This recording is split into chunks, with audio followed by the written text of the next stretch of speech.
Thank you very much, Mr. Chairman, Ranking Member. Thank you very much for the opportunity to provide this testimony today. As you know, I was the first person to come forward to testify as part of this inquiry. I did so voluntarily, and likewise voluntarily provided relevant documentation in my possession in order to be as cooperative, clear, and complete as possible. I am here today voluntarily, and I remain committed to cooperating fully and truthfully with this committee. All I can do is provide the facts as I understood them at the time.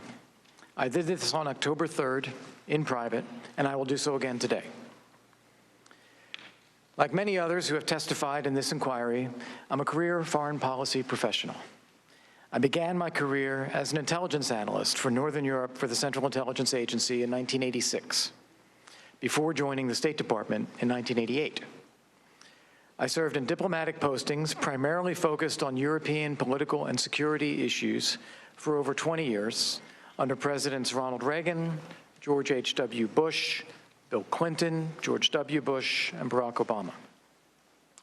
My last three positions before leaving the Senior Foreign Service in 2009 were as Director for NATO and West European Affairs at the National Security Council, Principal Deputy Assistant Secretary of State for European Affairs at the State Department, and finally, as U.S. Ambassador to NATO. In the spring of 2017, then Secretary of State Tillerson asked if I would come back to government service as U.S. Special Representative for Ukraine negotiations.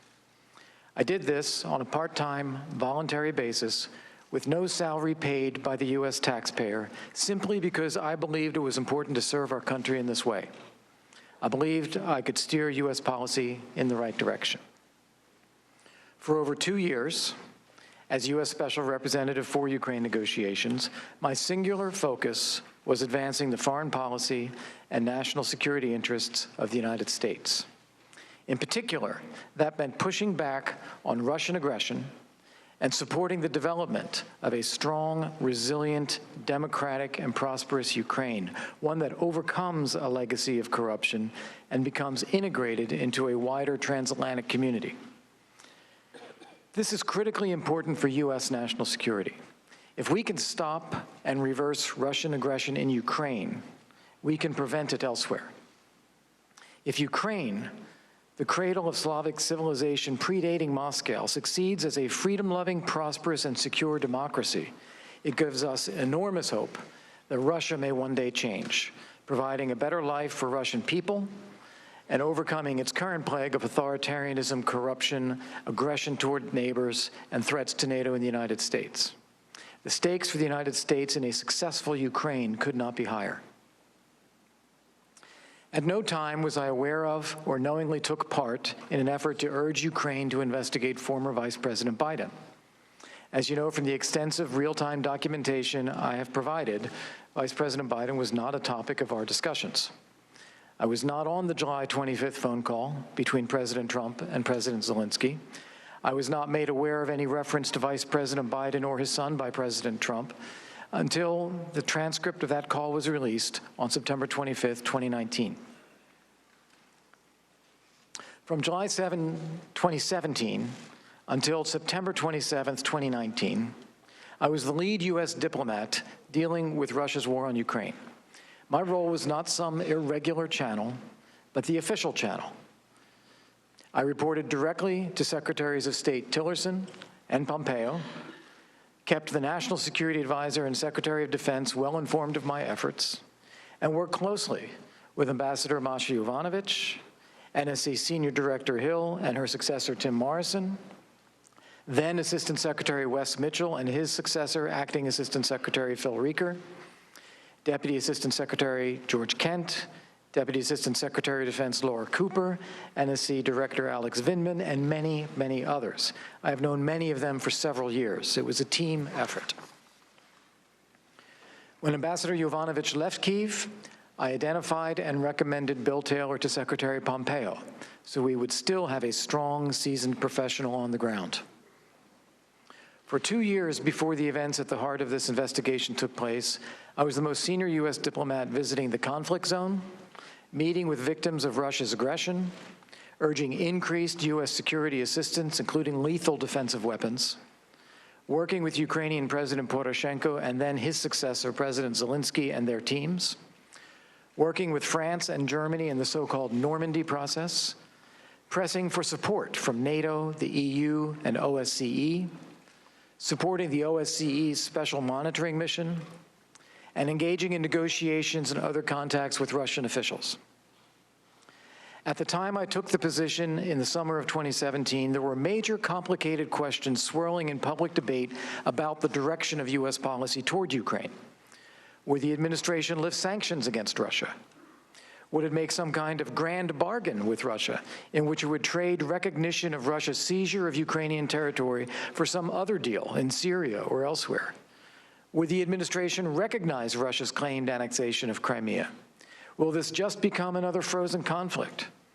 There were also a vast number of vacancies in key diplomatic positions, so no one was really representing the United States in the negotiating process about ending the war in eastern Ukraine. During over 2 years of my tenure as U.S. Special Representative, we fundamentally turned U.S. policy around.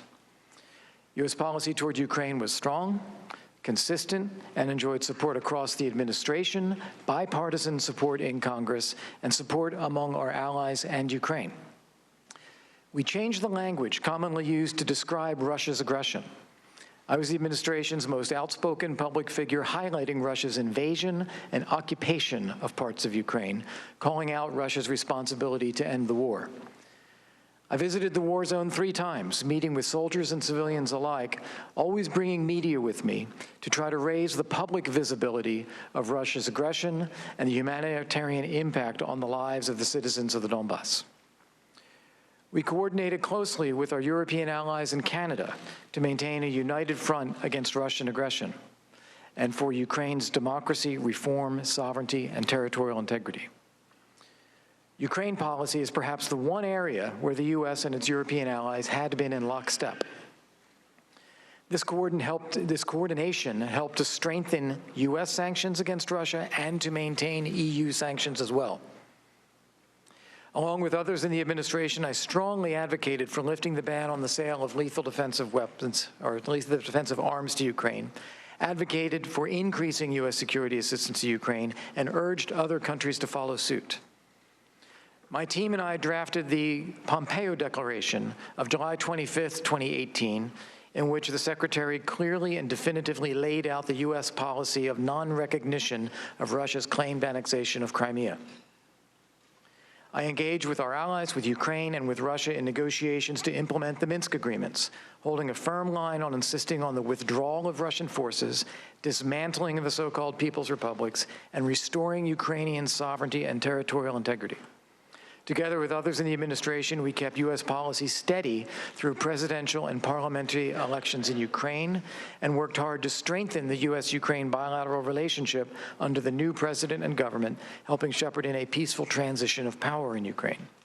So in short, whereas 2 years ago, most observers would have said that time is on Russia's side, by 2019, when I departed, we had turned the tables, and time was now on Ukraine's side. It's a tragedy for the United States and for Ukraine that our efforts in this area, which were bearing fruit, have now been thrown into disarray. One of the critical aspects of my role as U.S. Special Representative was that as the most senior U.S. official appointed to work solely on the Ukraine portfolio, I needed to step forward to provide leadership. If we needed to adopt a policy position, I made the case for it. If anyone needed to speak out publicly, I would do it. When we failed to get a timely statement about Russia's illegal attack on Ukraine's Navy and seizure of Ukraine's sailors, I tweeted about it in order to condemn the act. If a problem arose, I knew it was my job to try to fix it.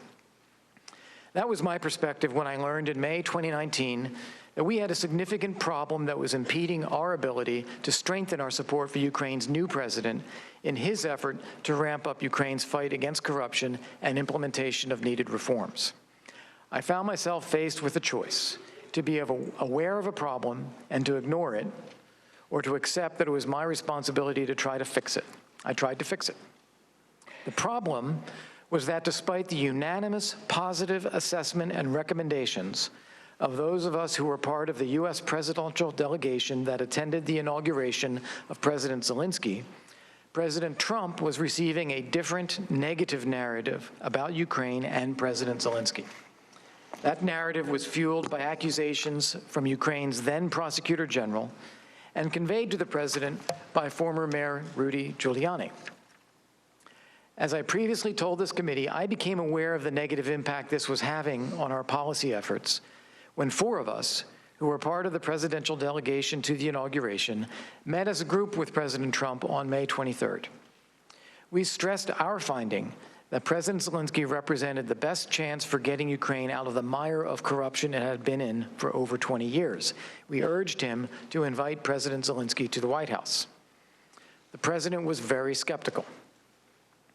Given Ukraine's history of corruption, that's understandable. He said that Ukraine was a corrupt country full of terrible people. He said, "They tried to take me down." In the course of that conversation, he referenced conversations with Mayor Giuliani. It was clear to me that despite the positive news and recommendations being conveyed by this official delegation about the new president, President Trump had a deeply rooted negative view on Ukraine rooted in the past. He was receiving other information from other sources, including Mayor Giuliani, that was more negative, causing him to retain this negative view. Within a few days, on May 29th, President Trump indeed signed the congratulatory letter to President Zelensky, which included an invitation to the president to visit him at the White House. However, more than 4 weeks passed, and we could not nail down a date for the meeting. I came to believe that the president's long-held negative view toward Ukraine was causing hesitation in actually scheduling the meeting, much as we had seen in our Oval Office discussion. After weeks of reassuring the Ukrainians that it was just a scheduling issue, I decided to tell President Zelensky that we had a problem with the information reaching President Trump from Mayor Giuliani. I did so in a bilateral meeting at a conference on Ukrainian economic reform in Toronto on July 2nd, 2019, where I led the U.S. delegation. I suggested that he call President Trump directly in order to renew their personal relationship and to assure President Trump that he was committed to investigating and fighting corruption, things on which President Zelensky had based his presidential campaign. I was convinced that getting the 2 presidents to talk with each other would overcome the negative perception of Ukraine that President Trump still harbored. President Zelensky's senior aide, Andriy Yermak, approached me several days later to ask to be connected to Mayor Giuliani. I agreed to make that connection.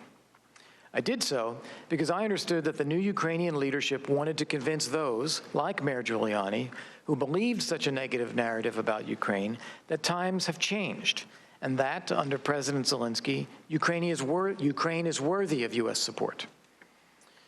Ukrainians believe that if they could get their own narrative across in a way that convinced Mayor Giuliani that they were serious about fighting corruption and advancing reform, Mayor Giuliani would convey that assessment to President Trump, thus correcting the previous negative narrative. That made sense to me, and I tried to be helpful. I made clear to the Ukrainians that Mayor Giuliani was a private citizen, the president's personal lawyer, and not representing the U.S. government. Likewise, in my conversations with Mayor Giuliani, I never considered him to be speaking on the president's behalf or giving instructions. Rather, the information flow was the other way, from Ukraine to Mayor Giuliani, in the hopes that this would clear up the information reaching President Trump. On July 10th, after hearing from Mr. Yermak, I wrote to Mayor Giuliani to seek to get together, and finally on July 19th, we met for breakfast for a longer discussion.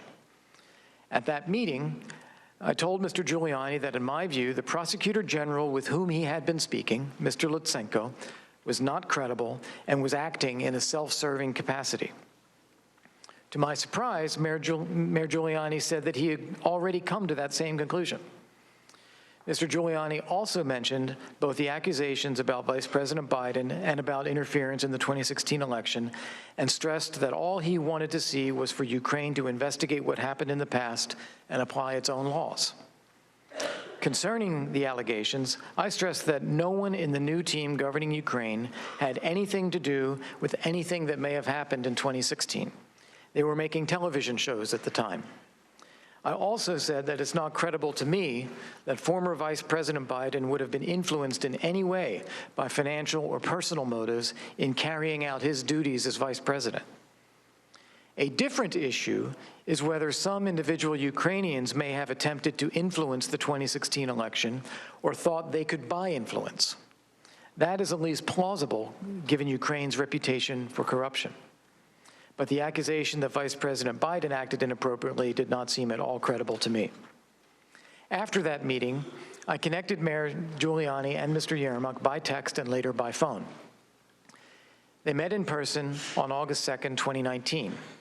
In conversations with me following that meeting, which I did not attend, Mr. Giuliani said that he had stressed the importance of Ukraine conducting investigations into what happened in the past, and Mr. Yermak stressed that he told Mr. Giuliani it is the government's program to root out corruption and implement reforms, and they would be conducting investigations as part of this process anyway. Mr. Giuliani said he believed the Ukrainian president needed to make a statement about fighting corruption and that he had discussed this with Mr. Yermak. I said I did not think that this would be a problem since that is the government's position anyway. I followed up with Mr. Yermak, and he said that they would indeed be prepared to make a statement. He said it would reference Burisma and 2016 in a wider context of bilateral relations and rooting out corruption anyway. There was no mention of Vice President Biden. Rather, in referencing Burisma and 2016 election interference, it was clear to me that he, Mr. Yermak, was only talking about whether any Ukrainians had acted inappropriately. At this time, I was focused on our goal of getting President Zelensky and President Trump to meet with each other, and I believed that their doing so would overcome the chronically negative view President Trump had toward Ukraine. I was seeking to solve the problem I saw when we met with President Trump in the Oval Office on May 23rd. As a professional diplomat, I was comfortable exploring whether there was a statement Ukraine could make about its own intentions to investigate possible corruption that would be helpful in convincing Mr. Giuliani to convey to President Trump a more positive assessment of the new leadership in Ukraine. On August 16th, Mr. Yermak shared a draft with me, which I thought looked perfectly reasonable. It did not mention Burisma or 2016 elections, but was generic. Ambassador Sondland and I had a further conversation with Mr. Giuliani, who said that in his view, in order to be convincing that this government represented real change in Ukraine, the statement should include specific reference to Burisma and 2016. Again, there was no mention of Vice President Biden in these conversations. Ambassador Sondland and I discussed these points, and I edited the statement drafted by Mr. Yermak to include these points to see how it looked. I then discussed it further with Mr. Yermak. He said that for a number of reasons, including the fact that Mr. Lutsenko was still officially the prosecutor general, they did not want to mention Burisma or 2016. I agreed, and the idea of putting out a statement was shelved. These were the last conversations I had about this statement, which were on or about August 17 to 18. My last contact with Mr. Giuliani, according to my records, was on August 13th, until he tried to reach me on September 20th after the impeachment inquiry was launched. At this time, that is to say, in the middle of August, I thought the idea of issuing this statement had been definitively scrapped. In September, I was surprised to learn that there had been further discussions with the Ukrainians about President Zelensky possibly making a statement in an interview with U.S. media similar to what we had discussed in August. Since these events, and since I gave my testimony on October 3rd, a great deal of additional information and perspectives have come to light. I've learned many things that I did not know at the time of the events in question. First, at the time I was connecting Mr. Yermak and Mr. Giuliani and discussing with Mr. Yermak and Ambassador Sondland a possible statement that could be made by the Ukrainian president, I did not know of any linkage between the hold on security assistance and Ukraine pursuing investigations. No one had ever said that to me, and I never conveyed such a linkage to the Ukrainians. I opposed the hold on U.S. security assistance as soon as I learned about it on July 18th, and I thought we could turn it around before the Ukrainians ever knew or became alarmed about it. I did not know the reason for the hold, but I viewed it as a U.S. policy problem that we needed to fix internally, and I was confident we would do so. I believe the Ukrainians became aware of the hold on August 29th and not before. That date is the first time any of them asked me about the hold by forwarding an article that had been published in Politico. When I spoke to the Ukrainians about the hold after August 29th, instead of telling them that they needed to do something to get the hold released, I told them the opposite, that they should not be alarmed. It was an internal U.S. problem, and we were working to get it fixed. I did not know others were conveying a different message to them around the same time. Second, I did not know about the strong concerns expressed by then National Security Advisor John Bolton to members of his NSC staff regarding the discussion of investigations. I participated in the July 10th meeting between National Security Advisor Bolton and then Ukrainian Chairman of the National Security and Defense Council, Alex Danylyuk. As I remember, the meeting was essentially over when Ambassador Sondland made a general comment about investigations. I think all of us thought it was inappropriate. The conversation did not continue, and the meeting concluded. Later on in the wardroom, I may have been engaged in a side conversation or had already left the complex because I do not recall further discussion regarding investigations or Burisma. Third, I did not understand that others believed that any investigation of the Ukrainian company Burisma, which had a history of accusations of corruption, was tantamount to investigating Vice President Biden. I drew a sharp distinction between the two. It has long been U.S. policy under multiple administrations to urge Ukraine to investigate and fight internal corruption. I was quite comfortable with Ukraine making its own statement about its own policy of investigating and fighting corruption at home. At the one in-person meeting I had with Mayor Giuliani on July 19th, Mayor Giuliani raised and I rejected the conspiracy theory that Vice President Biden would have been influenced in his duties as Vice President by money paid to his son.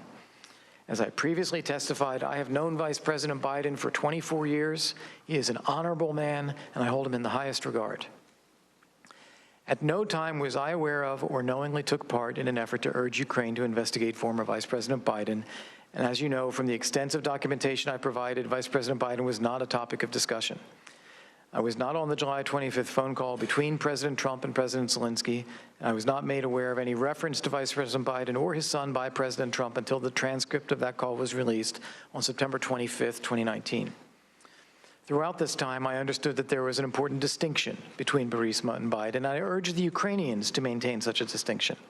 I did not know that President Trump or others had raised Vice President Biden with the Ukrainians or had conflated the investigation of possible Ukrainian corruption with investigation of the former Vice President. In retrospect, for the Ukrainians, it would clearly have been confusing. In hindsight, I now understand that others saw the idea of investigating possible corruption involving the Ukrainian company Burisma as equivalent to investigating former Vice President Biden. I saw them as very different, the former being appropriate and unremarkable, the latter being unacceptable. In retrospect, I should have seen that connection differently, and had I done so, I would have raised my own objections. Fourth, much has been made of the term three amigos in reference to Secretary Perry, Ambassador Sondland, and myself. I've never used that term and frankly cringe when I hear it because for me, the three amigos will always refer to Senator McCain, Senator Lieberman, and Senator Graham in reference to their work to support the surge in Iraq. Moreover, I was never aware of any designation by President Trump or anyone else putting Ambassador Sondland or the three of us as a group in charge of Ukraine policy. Rather, as I understood it, each of us in our own respective official capacities continued to work together after our attendance at President Zelensky's inauguration to push for greater U.S. support for Ukraine. Leading the diplomacy around Ukraine negotiations had long been my official responsibility, but I welcome the added support and influence of a cabinet member and our EU ambassador. Fifth, I was not aware that Ambassador Sondland spoke with President Trump on July 26th, while Ambassador Taylor and I were visiting the conflict zone. Mr. Chairman, members of the committee, allow me to thank you again for the opportunity to provide this testimony. I believe that U.S. foreign policy and national security interests in Ukraine are of critical importance, and I would be pleased to answer your questions. Thank you. Thank you, gentlemen, for your opening statements. We'll now proceed to the first round of questions. As detailed in the memo provided to committee members, there'll be 45 minutes of questions conducted by the chairman or majority counsel, followed by 45 minutes